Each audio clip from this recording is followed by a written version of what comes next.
All right, moving along. Judea Black, Shalom L'Chaim, purified drink of water that got us out there. This next video is Jews is Negroes. Negroes is Jews. Cue that music I like. As I stay comfortable, yeah, cash that paycheck, spend it all on shit that I throw away each part. We'll build that house up big and tall. We'll break the bank to build the world. We're robbing Peter to pay for the social position of the Negro race in Egypt 3,500 years ago, guys. Okay, 3,500 years ago. When was the Negro race in Egypt 3,500 years ago? Okay, guys, this is talking about the enslavement of the Israelites. Deuteronomy chapter 28 says, when you read verse 45 and 46, it says, moreover, all these curses shall come upon you, and shall pursue you and overtake you, till you be destroyed, because you listened not unto the voice of the Lord your God, to keep his commandments and his statutes, which he commanded you. The you here is the Israelites, guys, just in case you're wondering, who is this you that this verse keeps talking about? He's talking about the Israelites, okay? So verse 46 says this, and they, the curses, shall be upon you for a sign and for a wonder, and upon your seed forever. Okay, so God is going to put curses on the Israelites that will be on the Israelite seed forever, which means every generation that descends from them will have these curses on them. Well, let's see some of these curses, guys. Let's see if any of these curses sounds familiar to the Negro. Okay, now look at verse 32. Very important verse, okay? This is something that's very unique, I believe, to the Negro race. But let's see what it says. Your sons and your daughters shall be given unto another people. Your eyes shall look and fail with longing for them all the days long, and there shall be no might in your hand. No might to do what? To get back your sons and your daughters. Now, when you look through history, we know about the transatlantic slave trade of the Negro. We also know about the sub-Saharan slave trade of the Negro.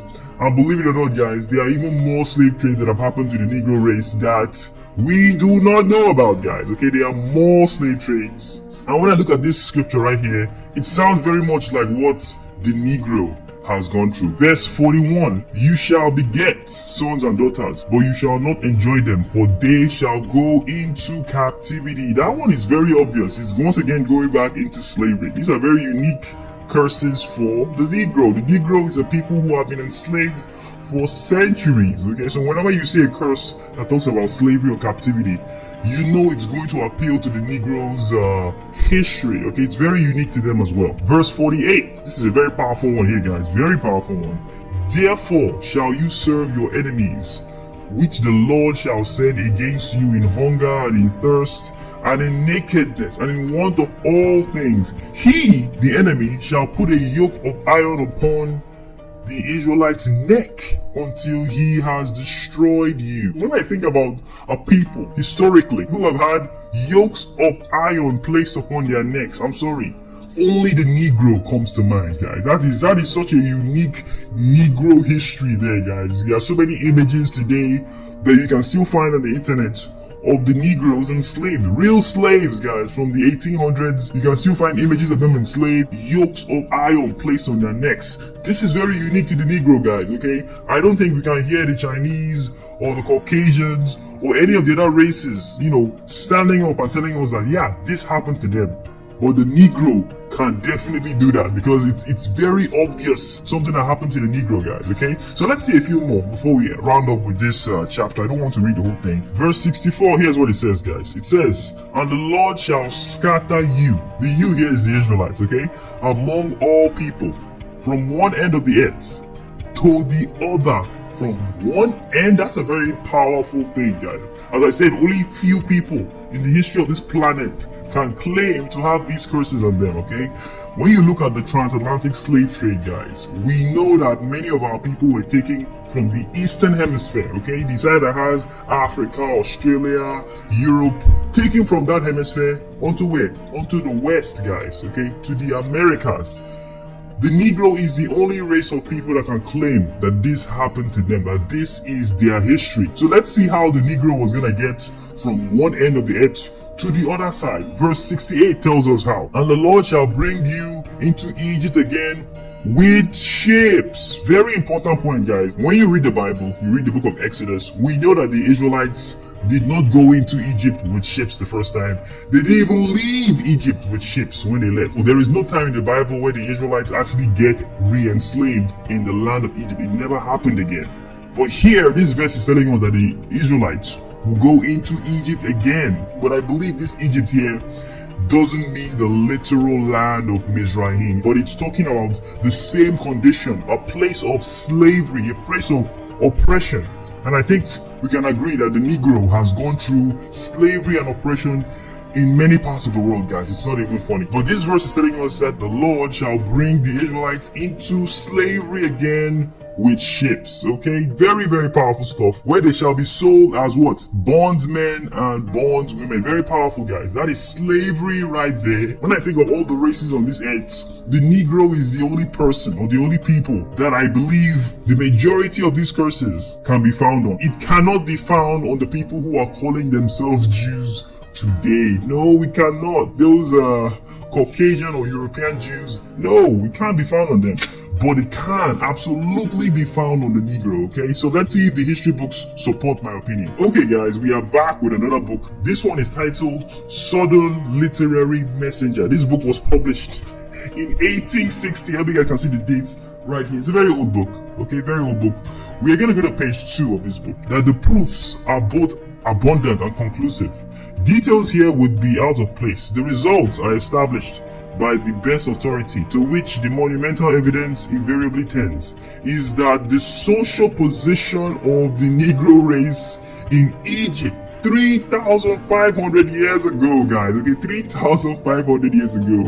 When was the Negro race in Egypt 3,500 years ago? Okay, guys, this is talking about the enslavement of the Israelites, okay? It may not be obvious because the writers of this book, they tend not to want to reveal the truth that they know, that the Negroes are the Israelites. They don't want to reveal that, so they have to kind of hide it in certain ways, okay? Say it without actually saying it. The social position of the Negro race in Egypt 3,500 years ago was substantially the same as it is now in the United States. It's telling you that the Negro is in the same position in the United States, at the bottom of society, that the Negro was in Egypt. So you gotta ask yourself, when was the Negro enslaved in Egypt, guys? Okay, it's telling you about the Israelites enslavement in Egypt.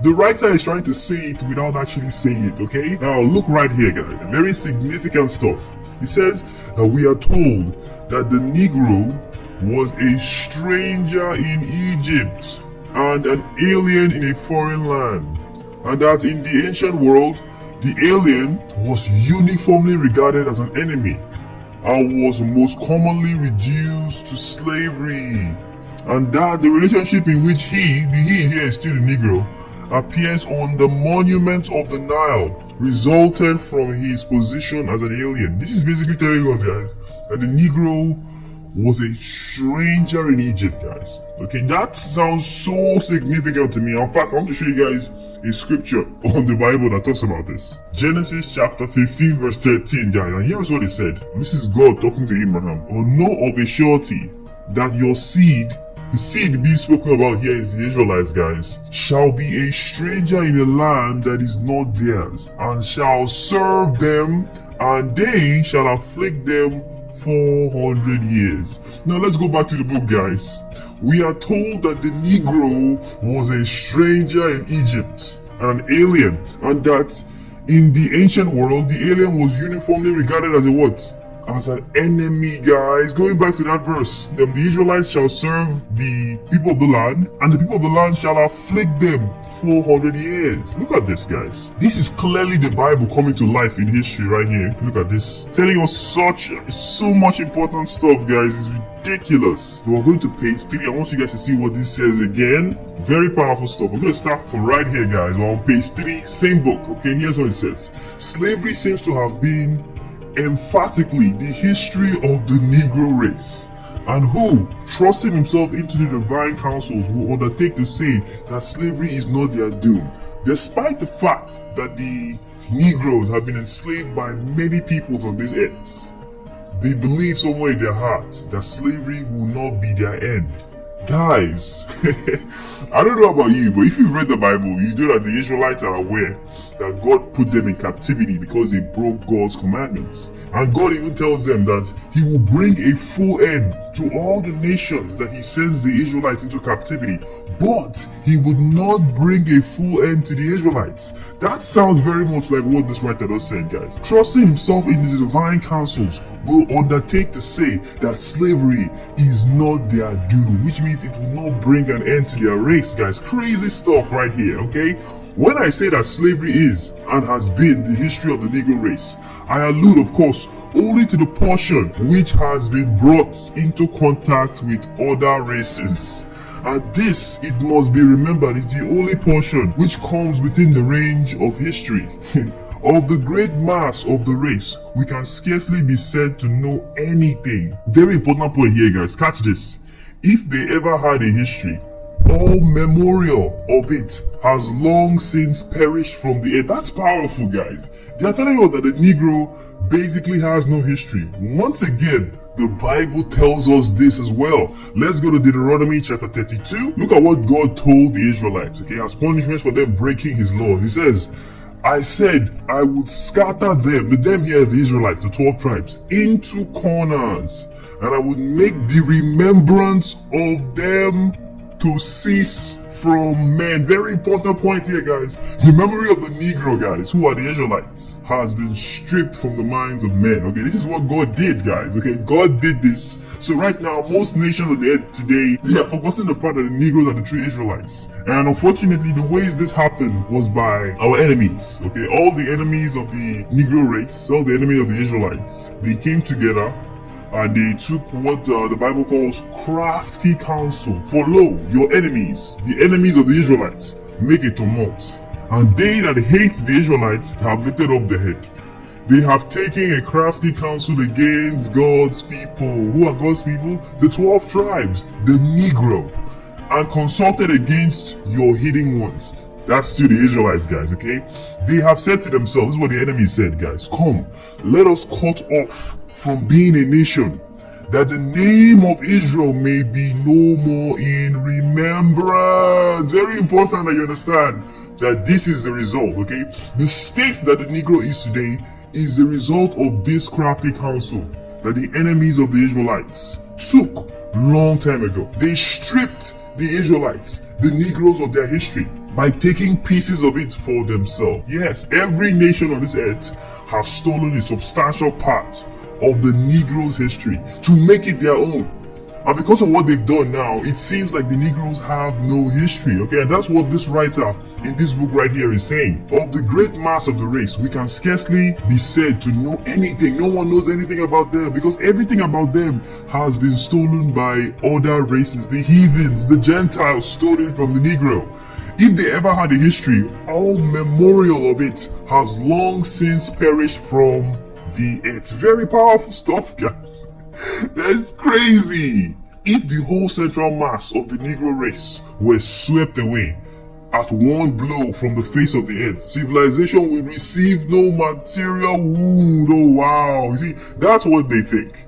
What they don't seem to realize is that most of the culture and the history that is on this earth today actually came from this one special people. They don't know this, guys. They don't know this because all memory of that has been forgotten. Okay, this is what God says He was going to do to the Israelites. He said it in Deuteronomy chapter 32 verse 26 that He will cause all memory, all remembrance of the Israelites, of the Negroes, to cease from the mind of men. Damn, okay? And of course, we cannot forget Jeremiah 17 verse 4, when God says this Himself. And you, even you, shall discontinue from your heritage which I gave you, and I will cause you to serve your enemies in the land which you know not. For you have kindled a fire in my anger which shall burn forever. So God, He has done a lot of things to us, guys. Okay, today even the Negro doesn't remember that he himself is the Israelite. Why? Because we have discontinued from that aspect of our heritage as the Israelites, guys. We don't remember, but only by looking at old books like this, guys, and by, of course, gaining the accurate understanding of the Bible, shall we see who the Negro truly is. Okay, very powerful stuff here, guys. Very powerful.